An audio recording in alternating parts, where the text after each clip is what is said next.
नमस्कार. लेनोरा माइंडट्यून कन्सल्टंट्स प्रस्तुत एन्हान्सिंग हॅपीनेस या सिरीजच्या आजच्या 13व्या भागात मी वीणा दिखे आपणा सर्वांचं स्वागत करते. गेल्या भागामध्ये आपण एक्स्ट्रोवर्ट म्हणजे बहिर्मुख पर्सनॅलिटी, बडबडी व्यक्तिमत्व यांची गुणधर्म जाणून घेतले, त्यांच्या समस्या आणि यश आनंद मिळवण्यासाठीचा त्यांचा मूलमंत्र जाणून घेतला.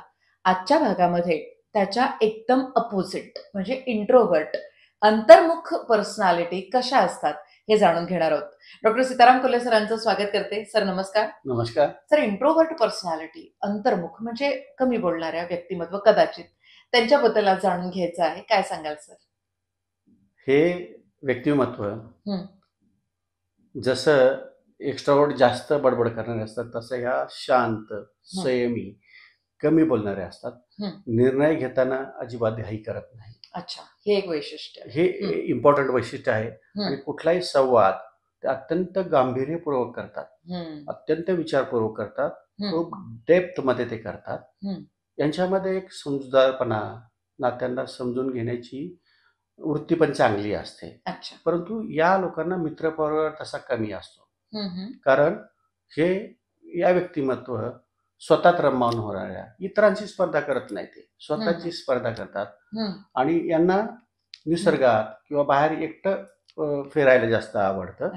आणि त्याच्यामुळे सामाजिक संबंध कमी राहतो.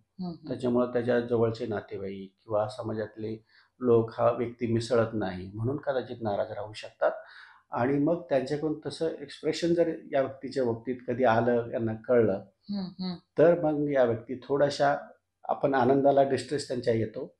यासाठी त्यांनी जरी व्यक्तिमत्व त्यांचं तसं असलं तर त्यांनी काही करेक्टिव्ह स्टेप्स या व्यक्तीने घ्यायला पाहिजे. मुळात आधी तर आपण इंट्रोव्हर्ट आहोत म्हणजे नेमकं काय हे समजून गेलं पाहिजे. राईट. की नुसत्याच कमी बोलणाऱ्या व्यक्ती असं न म्हणता, म्हणजे त्याच्यातही कदाचित असं असेल ना की काही व्यक्तिमत्वांना नाहीच आवडत जास्त बोलायला, पण त्याच्यातही असं काही सांगता येतं का की जे कमी बोलतात ते सगळे इंट्रोव्हर्टच असतात?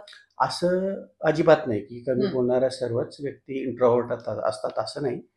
परंतु हे आपण जे काही लक्षणे सांगितले, ढोबळमानाने आपल्या त्या साईडला आपल्याला पर्सेंटेज आपण म्हणू शकतो की आपला झुकाव ह्या साईडला जास्त आहे. कधी कधी अम्बिवर्ट पण व्यक्ती असतात, असू शकतात, म्हणजे ए टाईप बी टाईपच्या ऐवजी मधल्या व्यक्ती. इंट्रोव्हर्ट एक्स्ट्रोव्हर्टच्या ऐवजी अम्बिवर्ट हा एक प्रकार आहे. परंतु आपलं प्रमाण ज्या साईडचे जास्त आहे त्या साईडला आपण झुकलो.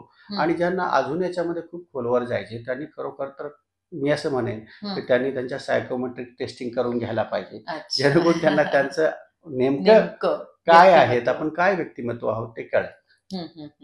अच्छा, मग ज्या व्यक्ती इंट्रोव्हर्ट आहेत त्या कदाचित कमी बोलल्यामुळे त्यांच्या, आपण जसं सर्वसामान्य लोक म्हणतो की मनाचा ठाव लागत नाही की नेमका काय विचार करतायत, तर मग ह्याच्यामुळे संवाद कमी आणि मग काही बाधा येऊ शकते की त्यांच्या आनंदाला किंवा असं.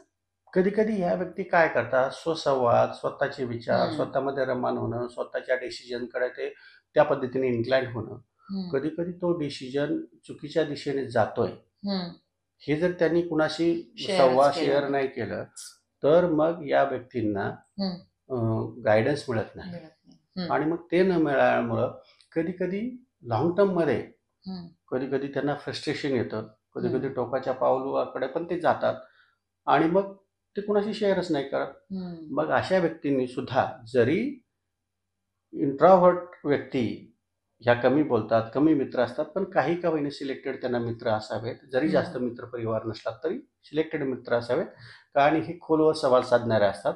मग एक दोन जरी त्यांचे सिलेक्टेड मित्र असले, त्यांनी केले जाणीवपूर्वक, त्यांच्याशी ते त्यांच्या भावना ते बोलून दाखवू शकतात आणि मग त्यांना योग्य ते गायडन्स मिळेल. त्याच्यामुळे त्यांचं यश सुद्धा ज्या दिशेने ते चालले ते बरोबर आहे याचे एक लिटमस टेस्ट होईल आणि त्यांना यश सुद्धा चांगले मिळेल. आणि समाजामध्ये ते मिसळत नसल्यामुळे त्यांना जो आनंदाची अनुभूती त्याची वेगळी असते थोडीशी. तर मग सपोज एखाद्या कार्यक्रमामध्ये नुसतं फिजिकली प्रेझेन्स राहून जरी हे केलं तर समाजाला बरं वाटेल. आणि दुसरं, त्यांनी संगीत असेल, निसर्गाचा आनंद घेणं असेल, हे त्यांच्या व्यक्तिमत्वाला साजेच्या गोष्टी जर त्यांनी मनापासून केल्या तर त्यांना आनंद देखील मिळेल. आणि यश आणि आनंद हे दोन्ही त्यांना जर मिळालं तर त्यांचं जीवन खरोखर परिपूर्ण होईल. होऊ शकेल. बरोबर आहे. म्हणजे नक्कीच अंतर्मुख असणाऱ्या व्यक्तींनी देखील कमीत कमी का होईना आपण सिलेक्टिव्ह असा चांगला मित्रपरिवार राखायला पाहिजे. बोललं पाहिजे. कोणाकडे तरी बोललं पाहिजे. स्वसंवाद सोडून. हो ना? या. ओके. छान. तर मंडळी साधारणपणे सर जसं म्हणाले ढोबळमानानं ही काही गुणधर्मांनुसार आपण व्यक्तिमत्वांचे प्रकार आपण सांगू शकतो. याही पलीकडे जाऊन अनेक अशा संमिश्र व्यक्तिमत्व देखील आपल्या समाजामध्ये आपण अवतीभोवती बघतो. त्याबद्दलही आपण नक्कीच बोलणार आहोत. पण आजपुरता या एपिसोडमध्ये आपण इथेच थांबूया. नमस्कार. नमस्कार.